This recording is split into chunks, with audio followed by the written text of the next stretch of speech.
सज्जनों तो मित्रों, मैं थोड़ा अपना वीर मलिक बशीर देश पंजाब यूट्यूब चैनल तो अज असी थोड़े नाल सच्ची खरी ते वक्री टाइप की गल करांगे। ते सुन फिर जवाना शिकला अकलां ते पर्दा पा दिंदियां ने।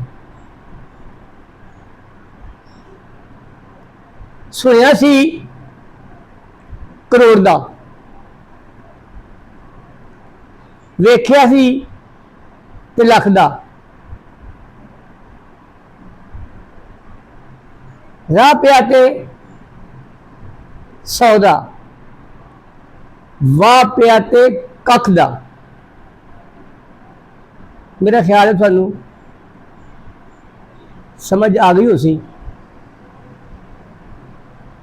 शिकला अकला ते पर्दा पा दिंदियां ने। जीवे जीवे सोहना देश पंजाब।